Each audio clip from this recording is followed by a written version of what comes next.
Cell phone bans are becoming more and more popular in school districts all across our area. Well, one Illinois school created a policy with actually using the help of their students. This is pretty cool. Put the issue in the hands of students. Our Mercedes McKay is joining us in the studio this morning. And Mercedes, this was the district's first year with the ban, so let us know how it went. Yeah, hey, Rennie and Michelle. So administrators and students in the Edwardsville Community Unit School District 7 tell me it was a huge success. Not only is the cell phone ban benefiting students academically, it's also helping them socially. And now teachers aren't fighting technology for the attention of a student. The hallways inside Edwardsville High School are louder than before. It's really nice to have more of a grounded conversation with someone rather than just head in my phone texting them. That's welcome noise for Superintendent Patrick Shelton. We started to see students looking up as they're walking through the building, less AirPods in their ears, less distractibility. During the 2024-2025 school year, the Edwardsville Community Unit School District 7 implemented a new cell phone ban where students can't use their phones in the classrooms. We have some teachers that actually have them put them in a different location. We have some teachers that just say, hey, as long as it's out of sight, we're good. It wasn't a decision made solely by administrators, though. The district had students like senior Amelia Gerada and junior Josie Proctor help shape the policy. They're thinking about, how can we become responsible users of the tools that we have?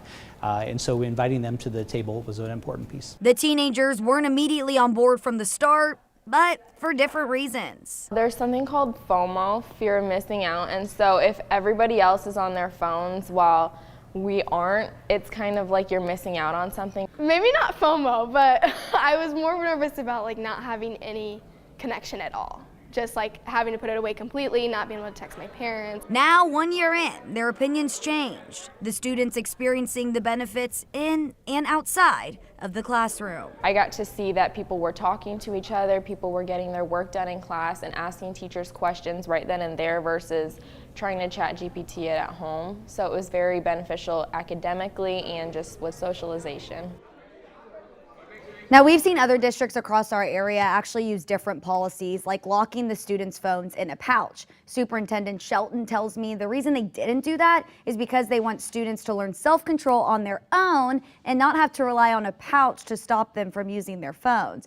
Because when y'all think about it, when they're in college or in the real world, they're not going to have a pouch around them to stop them from using their phones. Right. Unless you go to a concert, right? You You go to a can still concert, work. yeah. Exactly. Well, I know some parents have voiced well, what if there's an emergency in the school? How are they going to, call, let us know if they're okay? Is there an option for that? Definitely. And the superintendent did tell me the parents obviously were part of the discussion. And he said that was the biggest thing for the parents. It's not like parents are like, I want my kid to be on their phone all the time. But the parents were involved in it. And if there is something that comes up, students can obviously use their phones.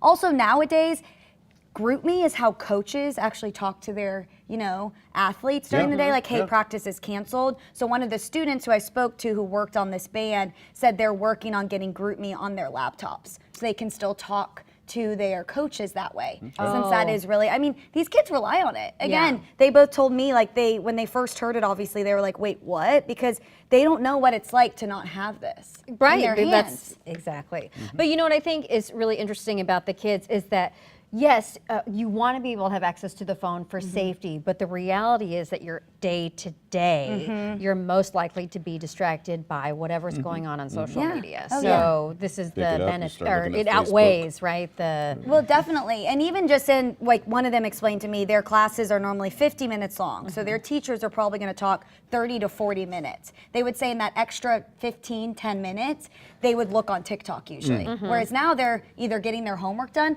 or they're turning to a classmate they've never talked to. Making eye contact. You mean they're learning actual social skills? They're learning actual social skills. How to speak to people? Yeah, how to make eye Imagine contact with others. So Imagine. it's helping everybody. Parkway is going to implement a similar one this coming year, and then we've seen Ferguson Florissant do the pouches. So all districts are trying to figure out different ways to do it because it's also teachers are struggling with these kids. They're like, look up at me. So I think it's a good thing. Thank you, Mercedes. All right, thanks so much.